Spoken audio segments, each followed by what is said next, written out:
Hello, friends! Welcome to Storytime with Miss Power. We have a special guest with us today. It's this moose. You're going to meet him in this story, and you'll also find out his name. Isn't he cute? This story is called This Moose Belongs to Me by the best of the best, Oliver Jeffers. You know how much I love him.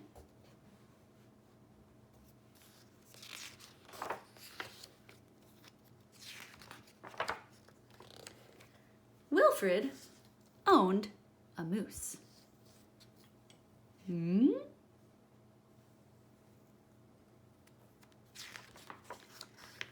He hadn't always owned a moose. The moose came to him a while ago, and he just knew that it was meant to be his. He thought he would call him Marcel.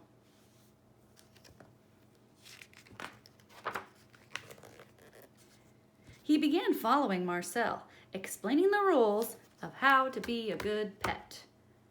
Much of the time, it seemed as though the moose wasn't listening, but Wilfred knew he was. Mostly because he followed rule number 4 very well, not making too much noise while Wilfred plays his record collection. That seems important. Sometimes the moose wasn't a very good pet. He generally ignored Rule 7, going whichever way Wilfred wants to go. The moose had a very good sense of direction, and Wilfred did not. And because the moose was particularly poor on Rule 7, subsection B, maintaining a certain proximity to home, Wilfred quickly learned to bring some string along on their outings so he could find his way back again. That's pretty bright.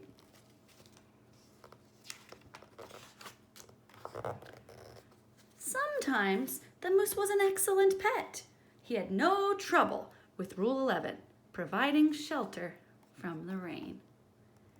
Or Rule number 16, knocking down things that are out of Wilfred's reach. Good work.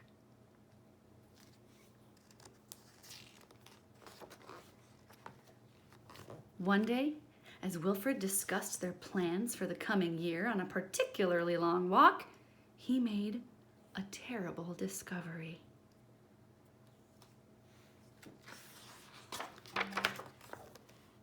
Someone else thought she owned the moose. Rodrigo, you're back! Wilfred was dumbstruck. This moose was Marcel, not Rodrigo. The old lady was mistaken, and Wilfred thought it only proper that he correct her. This moose belongs to me, he explained.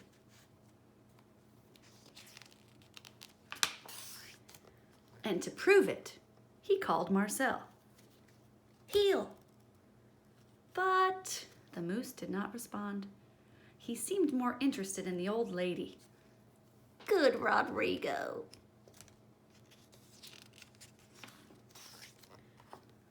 Fine! Embarrassed and enraged, Wilfred rushed off for home. But in his haste and miles from anywhere, he tripped over his string and got tangled up.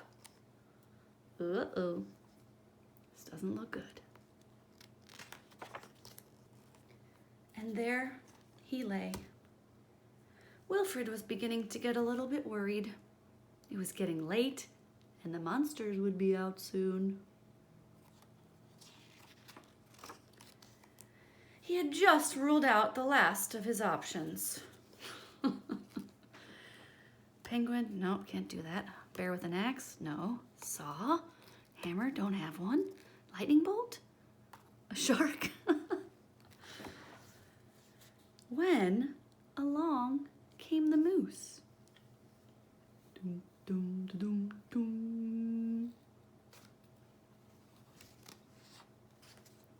And performed Rule 73 brilliantly, rescuing your owner from perilous situations.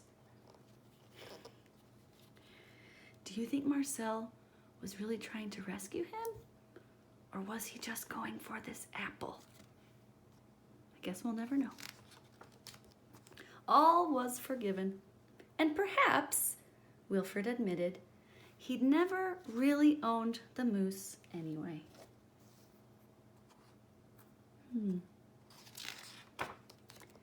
With that in mind, he and the moose reached a compromise. The moose would agree to all of Wilfred's rules whenever it suited him.